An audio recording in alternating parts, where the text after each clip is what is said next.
얼마 전에 저는 한 목사님의 은퇴식에 다녀왔습니다. 저녁에 이루어지는 은퇴식에 갔었는데 그 목사님 은퇴식에 설교하시는 목사님께서 그렇게 말씀하셨습니다. 오늘 은퇴하시는 목사님은 처음과 중간은 별로였는데 마지막 은퇴하는 모습이 참 마음에 든다라고 은퇴식 설교하시는 목사님이 그렇게 말씀하셨습니다. 은퇴식에서 그렇게 말씀을 하니까 많은 목사님들이 웃기도 하시고 궁금해도 하셨습니다. 그 목사님의 처음은 시골에서 섬에서 개척을 하시고 또 개척을 하고 난 다음에 또 교회를 옮기고 또 다시 개척을 하고 그 다음에 또 개척을 해서 계속해서 상가와 지하를 전전하다가 이제 은퇴가 될 쯤 해서 교회를 세우고 은퇴를 하게 되었습니다. 그 와중에 10년 전에 그 사모님은 병을 얻어 돌아가셨습니다.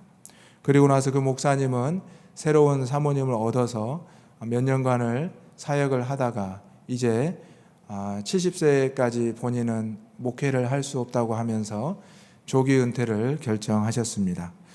그리고 나서 은퇴하신 후에 그분이 하시는 일은 조그만 용달을 사서 퀵 서비스를 하고 계십니다.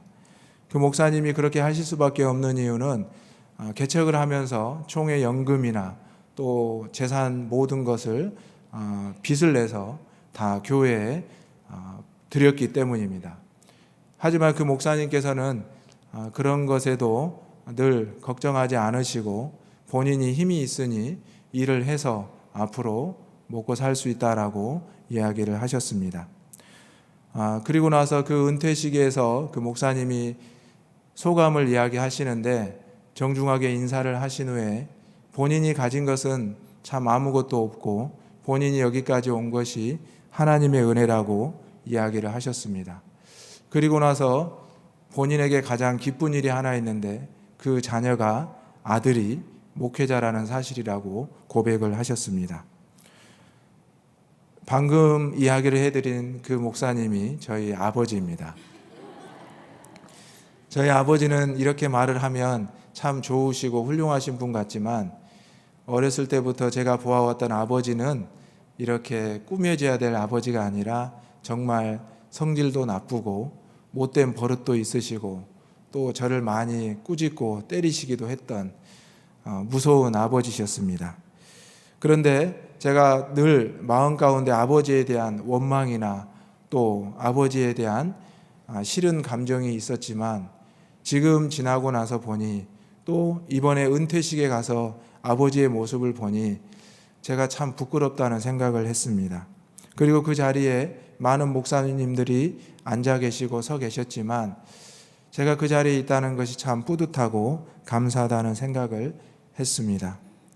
그러면서 내가 이렇게 목회자가 된 것이 아버지를 원망하는 마음도 있었고 또 아버지가 못다한 일을 내가 조금이라도 해봐야 되겠다는 제 마음도 있었고 지금은 천국에 가신 어머니의 강한 권면도 있었다는 것을 늘 생각하게 됩니다. 그러면서 제가 다시 한번 이 자리에 서서 여러분에게 말씀을 드릴 수 있는 것이 얼마나 큰 감사의 시간인지 모르겠습니다.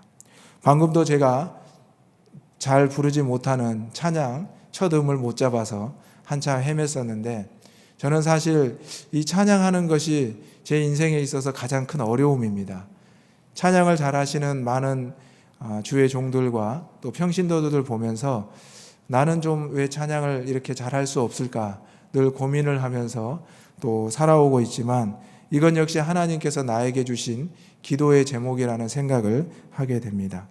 사랑하는 성도 여러분, 오늘 이 시편 138편은 다윗이 스스로의 삶을 돌아보면서 하나님 앞에 고백한 시입니다. 오늘 다윗을 바라보게 되면 그의 인생에 있어서 편했던 적은 아마 거의 없었을 것입니다.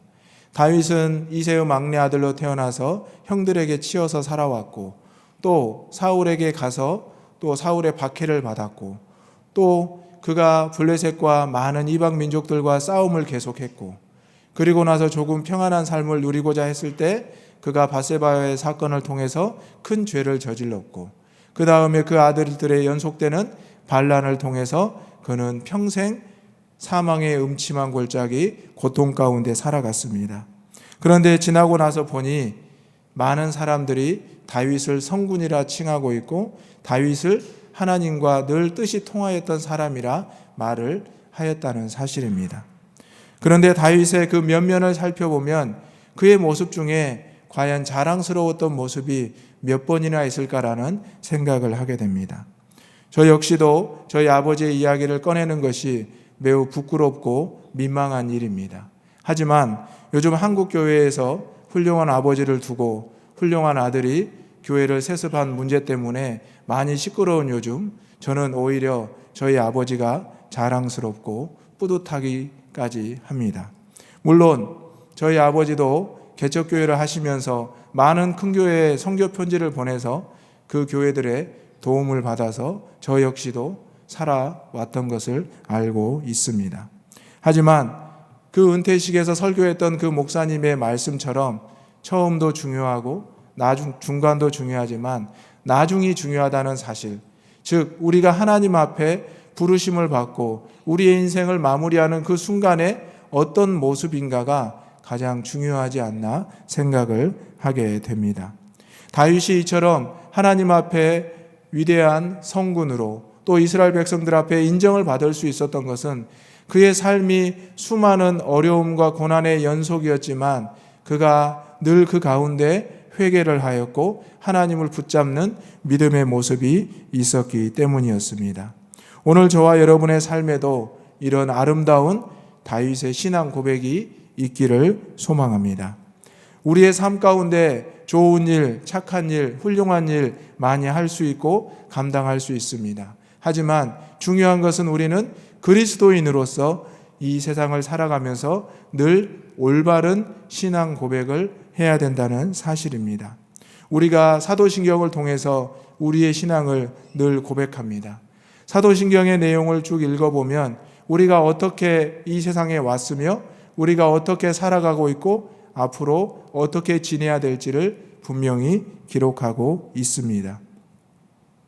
이 사도신경은 바로 수많은 믿음의 선조들이 지금까지의 신앙의 삶을 돌아보고 앞으로 어떻게 하면 말씀대로 예수 그리스도를 구주로 믿고 살아가야 되는지를 기록한 내용의 정수입니다.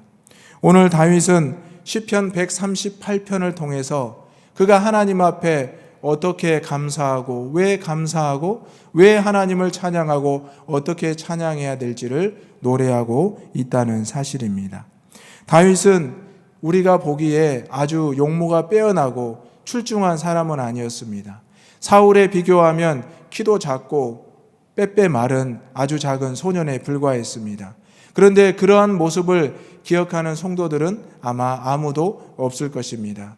어쩌면 다윗을 골리앗처럼 생각하고 골리앗을 다윗처럼 생각하는 분들이 많을 수도 있습니다. 왜냐하면 이것은 그가 하나님 앞에 늘 올바른 신앙의 고백, 회개의 고백을 했기 때문에 하나님이 그를 영적인 거인으로 만들어 주셨기 때문에 그가 이렇게 하나님 앞에서나 사람들 앞에서나 인정을 받고 있다는 사실입니다. 오늘 말씀은 내가 전심으로 주께 감사함으로라고 시작하고 있습니다. 여기에서 전심이라는 것은 나누어지지 않는 마음, 즉 나의 몸과 마음의 전체를 다 하나님 앞에 드린다는 뜻이 포함되어 있습니다. 이 자리에 앉아있는, 이 자리에 서 있는 저와 여러분이 여호와께 늘 전심으로 감사드리기를 소망합니다. 우리의 마음이 늘 간교하고 꾀가 있어서 우리의 마음을 나눌 때가 많습니다. 아내에게 이만큼, 자식에게 이만큼, 부모에게 이만큼, 물질에게 이만큼. 지금 여러분의 마음을 한번 생각해 보십시오. 과연 내가 전심으로 이 시간에 하나님을 향하고 있는지, 내가 전심을 다해서 하나님을 찬양하고 감사하고 있는지, 이 전심이라는 것이 내 마음이 나눠지지 않는 한 마음이라는 것인데 과연 내가 그렇게 하고 있는지 생각해 보기를 소망합니다. 오늘 1절의 말씀을 다 같이 읽어보겠습니다. 내가 전심으로 주께 감사하며 아멘. 2절 말씀까지 읽어보겠습니다. 내가 주의 성전을 향하여 예배하며 주의 인자하심과 성실하심으로 말미암아 주의 이름에 감사하오리니 이는 주께서 주의 말씀을 주의 모든 이름보다 높게 하셨음이라. 아멘. 전심으로 주께 감사하면서 2절의 말씀을 보면 내가 주의 성전을 향하여 예배한다라는 표현이 있습니다. 여러분은 지금 어디를 향하여 예배하고 계십니까? 주의 성전에 모여서 주님의 십자가를 바라보면서 하나님을 바라보면서 예배하는 줄 믿습니다. 우리의 전심을 다한 감사와 찬송과 이 예배가 온전히 하나님을 향하지 못한다면 이 예배는 거룩한 산제사로 드려질 수가 없다는 것입니다. 가인의 제사와 아벨의 제사가 하나님께 연락되었고 연락되지 못한 이유는 그 마음이 전심으로 드려지지 못했고 온전히 하나님을 향하여 예배하지 못했기 때문이었습니다. 오늘 우리가 드려지는 이 예배와 이 기도의 시간과 이 말씀의 시간이 온전히 하나님을 향하지 못한다면 우리의 예배 역시 하나님 앞에 온전히 드려질 수가 없다는 사실을 기억해야 될 것입니다. 우리의 인생에 있어서 가장 중요한 것은 무엇입니까? 바로 하나님께서 우리에게 하신 말씀, 하나님께서 우리에게 주신 이 은혜입니다. 이 말씀의 은혜를 우리가 분명히 붙들고 살아간다면 우리는 온전히 하나님을 향해 전심으로 하나님을 향한 그 방향을 잃지 않을 수가 있습니다. 산에 가서나 바다에 가서나 어디에서든지 우리는 나침반을 들고 다니는 것을 보게 됩니다. 어느 쪽이 북쪽인지 어느 쪽이 남쪽인지를 정확하게 알고 있어야 우리가 올바른 길로 걸어갈 수가 있습니다. 우리가 그것을 잃어버리거나 우리가 그것을 보지 않는다면 내 뜻대로 살아간다면 우리가 아무리 잘나고 우리가 아무리 뛰어난 것이 있다고 해도 결국 우리의 인생은 틀어질 수밖에 없다는 사실입니다. 다윗의 인생이 끊임없이 좌우로 흔들렸지만 그가 끝까지 인생을 완주할 수 있었던 것은 그 인생의 나침반, 즉 하나님의 말씀, 하나님의 은혜를 가지고 살아갔기 때문입니다. 오늘 우리가 다윗처럼 하나님의 은혜에 대한 감사의 고백이 있을 때 우리의 인생이 때로는 흔들리겠지만 끝까지 완주하게 될 줄로 믿습니다. 다윗의 이 고백, 바로 이 신앙의 힘이 우리에게 필요하다는 사실입니다. 시편의 수많은 노래가 다윗이 지어졌다라고 고백되고 있습니다. 그 다윗이 고통받을 때나 기뻐할 때나 하나님을 찬양하고 정말 절체절명의 시기에 하나님 앞에 시를 노래했다는 것은 그의 신앙의 고백이 그의 인생의 방향이 올바르게 되어 있었다는 것을 우리는 알 수가 있습니다. 사랑하는 성도 여러분, 오늘 우리가 이 추운 날씨 가운데서 주의 전으로 한 걸음 한 걸음 나아온 것은 바로 하나님의 은혜, 바로 다윗처럼 내 신앙의 고백을 위함이 목적이 있다는 사실입니다. 오늘 하나님께서는 예수 그리스도를 이 땅에 보내주시겠노라 약속한 그 대림절의 시간을 우리에게 허락하고 계십니다. 본당의 색깔이 보라색으로 바뀌는 것, 기다림의 계절이라고 목사님께서 말씀을 선포하시는 것, 찬양대가 예수 그리스도의 오심을 찬양하는 것, 이 모든 것이 바로 우리의 신앙의 고백이며 우리의 삶의 이정표가 된다는 사실입니다. 다윗은 그가 어떻게 살아가야 될지, 그가 어떠한 상황에서 누구를 의지해야 될지 알고 있었습니다. 물론 다윗이 죄인이었고 다윗이 씻을 수 없는 죄를 범했던 게 사실이었습니다. 그러나 다윗은 그 가운데서 하나님을 찾았고 눈물로 침상을 띄우는 회개를 하였습니다. 그래서 하나님께서는 그를 만나 주셨고 그의 영혼을 수월에서 건져내어 주셨다 고백을 하고 있습니다. 사랑하는 성도 여러분, 우리의 마음 가운데 전심을 다하는 마음, 오직 하나님을 향하는 예배하는 저와 여러분의 모습이 있기를 간절히 소망합니다. 두 번째로 다윗은 하나님 앞에 선포하고 있습니다. 세상의 모든 왕들이 하나님의 말씀을 들어야 되고 그들이 하나님을 노래해야 된다라고 고백하고 있습니다. 4절의 말씀을 다 같이 읽어보겠습니다. 여호와여, 세상의 모든 왕들이 주께 감사할 것은 그들이 주의 입의 말씀을 들음이오며. 아멘. 세상의 모든 왕들이 여호와의 이름을 들어야 되고 여호와를 찬양해야 된다. 이것은 복음이 땅끝까지 전해져야 되고 복음의 능력이 얼마나 위대한지를 알려주고 있습니다. 사랑하는 성도 여러분, 여러분은 지금 교회 안에 있는 것 같지만 우리가 이 땅에서 살아가는 것은 이 세상에 속한 삶을 살아가고 있다는 것을 기억해야 됩니다. 여러분을 통해서 세상의 많은 왕들이 하나님을 알아야 되고 하나님을 노래해야 되고 하나님께 나아갈 수 있어야 됩니다. 여러분은 바로 하나님의 축복의 통로고 복음의 통로가 되었다는 사실입니다. 예수님만이 그렇게 할 수 있는 능력이 있는 것이 아니라 제자들만이 그러한 능력이 있는 것이 아니라 바로 저와 여러분에게 하나님이 그런 큰 능력을 주셨다는 사실, 이것을 꼭 기억하시기를 바랍니다. 다윗은 작은 이새의 막내 아들이었습니다. 하지만 하나님께서는 그에게 기름을 부으셨고 그에게 골리앗을 이길 수 있는 힘을 주셨고 이스라엘을 세울 수 있는 능력을 주셨습니다. 그때 하나님께서 그와 놀라운 일을 행하셨습니다. 다윗을 통하여 세상의 많은 왕들이 하나님을 알게 되었고 하나님을 두려워하게 되었습니다.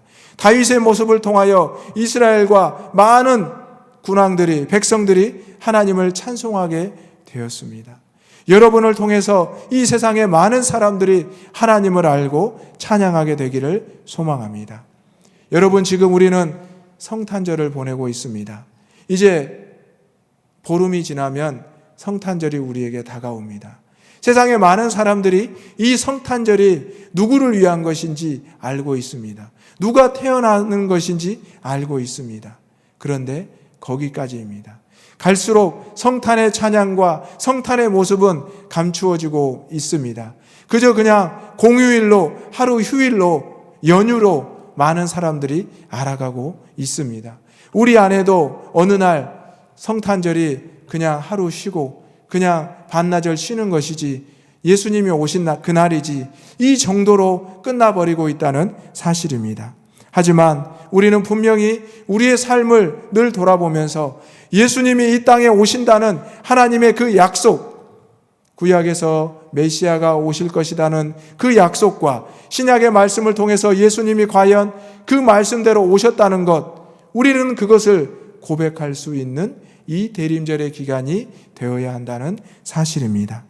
세상의 모든 왕들이 성탄을 조롱하고 성탄을 그냥 휴일로 생각할지라도 세상의 많은 사람들이 공휴일로 생각해버리고 지나갈지라도 우리는 이 말씀을 생각하면서 예수 그리스도를 통하여 이 땅이 구원되었고 예수님의 이름을 통하여 구원의 역사가 열리게 되었다는 것을 우리가 말과 행동으로 보여야 될 줄로 믿습니다.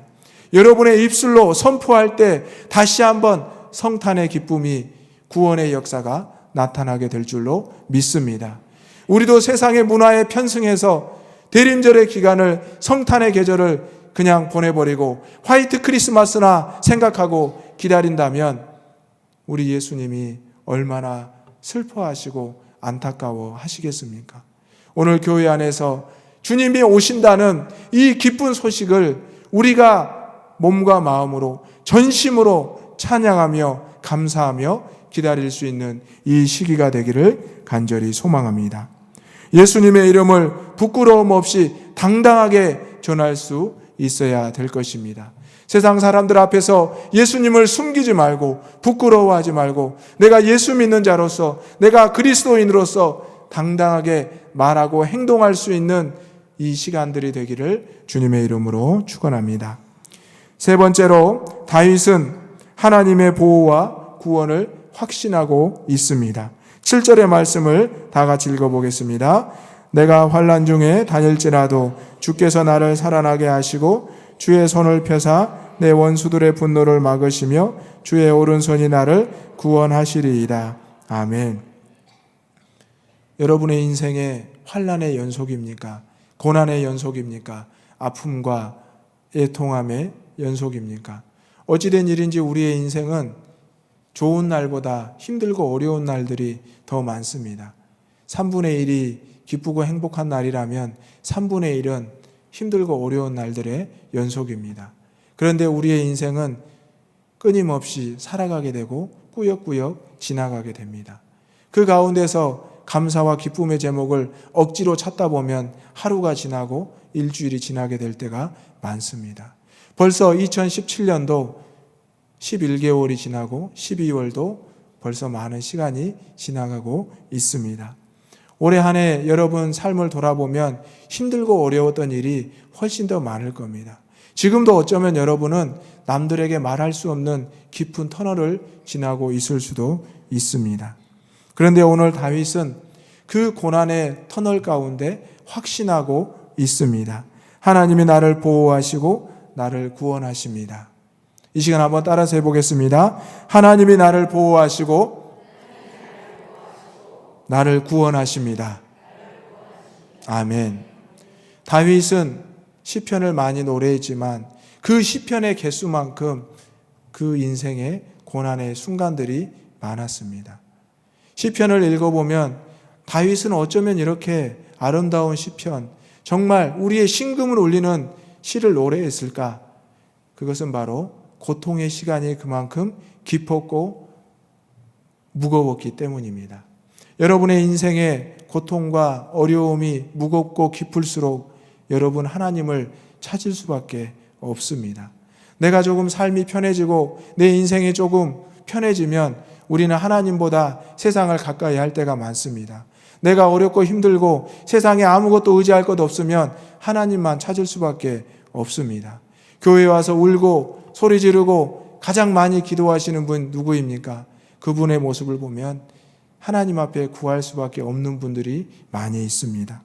한나처럼 하나님 앞에 간절히 기도하고 소리 질렀을 때 하나님의 선지자가 그를 술에 취했다라고 조롱했지만 그가 그 마음의 심중에 고백을 했을 때 그에게 응답이 있었습니다. 다윗이 정말 절체절명의 위기에 하나님을 노래했을 때 다윗을 따르는 많은 사람들이 뭐라고 했겠습니까? 또 다윗이 밧세바와의 사건을 통해서 그 아이를 낳았을 때 첫 아이가 죽게 되었을 때 죽고 나서 다윗이 다시 금식을 끊고 그 일에 복귀했을 때 사람들이 의아해했을 것입니다. 하지만 하나님께서는 다윗에게 내가 너와 함께하고 내가 너를 보호하고 너를 구원한다라는 확신하는 마음을 주셨습니다. 여러분, 오늘 여러분의 마음에 이런 하나님의 보호하심과 확신이 있기를 소망합니다. 저는 오늘 우리 교회 전도사님이 방을 구한다고 해서 함께 복덕방을 몇 군데 다녀보고 집을 보게 되었습니다. 혼자 살 집을 구하니까 그렇게 이제 비싸고 좋은 집을 찾는 것은 아니었습니다. 오늘 날씨도 또 추운 날씨여서 여기저기 10군데가 넘는 곳을 함께 다녀봤습니다. 그런데 집집마다 다 높은 집도 있고 반지하로 내려가는 집도 있고 또 정말 옥탑방도 있었습니다. 그런데 그 집을 보고 다닐 때마다 그 전도사님과 함께 이야기를 하면서 하나님이 오늘 꼭 집을 주실 것 같다, 집을 주시지 않겠느냐 이런 이야기를 했습니다.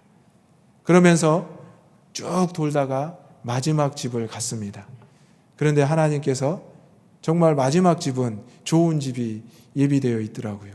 그 전도사님이 생각했던 금액에 합당한 집이 처음부터 쭉 돌면서 여기를 갈까 저기를 갈까 다 순서를 이렇게 정해놓으면서 했는데 마지막 집이 이제 전도사님 마음에도 들고 저희들의 마음에도 들었습니다. 다니면서 복덕방 우리 분들과 이야기도 하고 집주인들과도 만나기도 하고 했지만 그 가운데 저는 염려하는 마음이 조금 있었습니다. 집을 구해야 되는데 이 전도사님 마음에 합하지 않고 또 조건에 합하지 않으면 어떡할까 했는데 정말 좋은 집이 있었습니다. 그래서 제 마음속으로 이것도 하나님 앞에 감사해야 되겠다. 그러면서 그 전도사님한테 우스갯소리를 했습니다. 조금 더 드라마틱해야 오늘 저녁에 설교할 때 이야기를 할 건데 조금 순조롭다 이렇게 이야기를 했습니다. 그런데 그 전도사님이 좀 흐뭇해하고 행복하는 모습을 보면서 하나님께서 참 감사하다라는 생각을 했습니다. 여러분, 하나님의 사람들이 길을 걸어가면서 또 누군가를 만나고 인생의 목적을 향해 걸어갈 때 하나님께서는 그 길을 정말 예비해 놓으시더라고요. 하나님께서는 도울 분들, 찾는 분들을 구해 놓으시더라고요. 제가 하나의 더 고백을 하자면, 제가 처음에 아버지의 이야기를 했는데 저희 아버지가 그렇게 개척교회를 하시면서 저는 학교 갈 등록금을 낼 수도 없었습니다. 그래서 어떻게 하면 학교를 갈 수 있을까 고민을 했고 결국 장학생을 받을 수 있는 길을 선택했습니다. 그래서 저는 이제 신학교 신대원 7년간을 등록금을 한 푼도 내지 않았습니다. 하나님의 은혜였습니다. 제 성적이 좋았던 것도 아니고 정말 하나님의 은혜로 제가 등록금을 내지 않고 학교를 다녔습니다. 어찌 보면 참 창피하고 부끄러운 일이었습니다. 등록금을 낼 수 없는 형편이었는데 그때마다 하나님께서 좋은 길을 열어주셨고 저를 여기까지 인도하셨습니다. 제가 보기에는 지금은 살도 찌고 또 반듯해 보이지만 그 당시에 정말 꾀죄죄하고 정말 초라하고 늘 얼굴에 찡그려져 있던 인상들이 있었습니다. 그런데 제 인생에 있어서 지금 생각해 보면 많은 날들을 교회에서 잠을 잤습니다. 방이 없어서 그냥 교회에서 잠을 잘 때가 많았습니다. 그런데 하나님께서 교회에서 잠을 자는 그 날만큼 저에게 많은 은혜를 주셨습니다. 어쩔 수 없이 봐야 되는 것도 있었고 어쩔 수 없이 체험해야 하는 것도 있었습니다. 하나님께서 다윗의 그 인생에 어쩔 수 없이 체험해야 됐던 많은 것들을 보여주셨고 그를 순탄하게 살게 할 수도 있었지만 많은 고생과 사망의 음침한 골짜기를 걷게 하셨던 것은 분명히 그 이유가 있었으리라 생각이 됩니다. 저 역시도 하나님께서 나를 그때 그런 이유로 그 자리에 두셨구나 그런 생각을 하게 되었습니다. 오늘 세상에 많은 사람들이 하나님의 사람들을 바라보고 있습니다. 지금 하나님의 사람들과 하나님의 교회가 세상의 걱정거리가 되고 있습니다.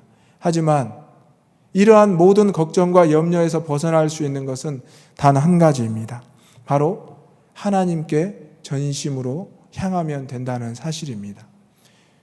하나님께 전심으로 향하게 되면 교회의 주인이 누구이고 내 삶의 주인이 누구인지를 알게 됩니다.